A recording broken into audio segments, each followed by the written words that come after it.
बहुत ज़रूरी है जानना परमेश्वर का उद्देश्य क्या था आपको बनाने के लिए, क्यों परमेश्वर ने आपको बनाया। क्योंकि अगर आप इस बात को नहीं जानेंगे, आप वैसा फंक्शन नहीं कर पाएंगे जैसे परमेश्वर चाहता है कि आप फंक्शन करें।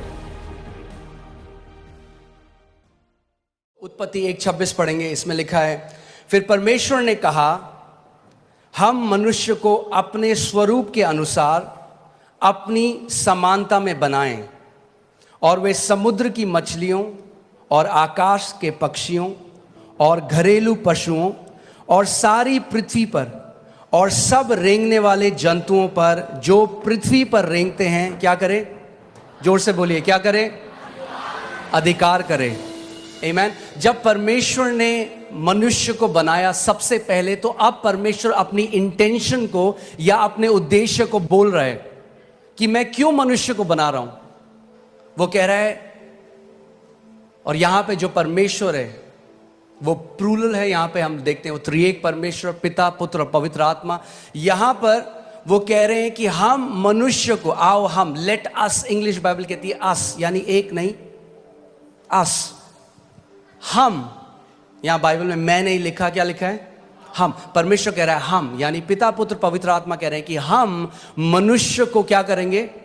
अपने स्वरूप में और अपनी समानता में बनाएंगे। सो यू विल सी, आप देखेंगे कि ये पहली जगह है जहां पे परमेश्वर अपना उद्देश्य बता रहा है मानव जाति के लिए। और जब आप इसको समझेंगे तो आप जानेंगे कि क्यों परमेश्वर ने आपको रचा है और आपका उद्देश्य इस पृथ्वी में क्या है। आमीन। वो कह रहा है, मैं उनको अपनी समानता में बनाऊंगा, अपने अनुसार, अपने स्वरूप में बनाऊंगा, और फिर वो क्या करेंगे? बोलिए, अधिकार रखेंगे। मगर ये अधिकार नॉर्मल अधिकार नहीं है। ये अधिकार, इंग्लिश का वर्ड डोमिनियन है, जिसका मतलब है शासन अधिकार, या जिसको बोलते हैं प्रभुत्व। कि वो क्या करेंगे पृथ्वी पे? बोलिए, प्रभुता करेंगे, प्रभुता करेंगे। सो परमेश्वर का इंटेंशन मनुष्य को बनाने का ये था कि मनुष्य जो है वो प्रभुता करेगा। आमीन। सो इस बात को समझिए, परमेश्वर ने आपको जब बनाया, आपके डीएनए में उसने शासन अधिकार डाला है। मैंने आपको पहले ही बताया था, आप एक चम्मच से भी एक कील को कसने की कोशिश कर सकते हैं, मगर चम्मच उसके लिए नहीं बनी थी। आप किसके लिए बनाए गए? प्रभुता करने के लिए। बोलिए, प्रभुता करने के लिए। शैतान नहीं चाहता आप इस बात को जाने, क्योंकि सब रेंगने वालों के ऊपर भी प्रभु ने कहा तुम प्रभुता करोगे। और अदन की वाटिका में क्या आया था? रेंगने वाला आया था, मगर उन्होंने प्रभुता नहीं करी उसके ऊपर।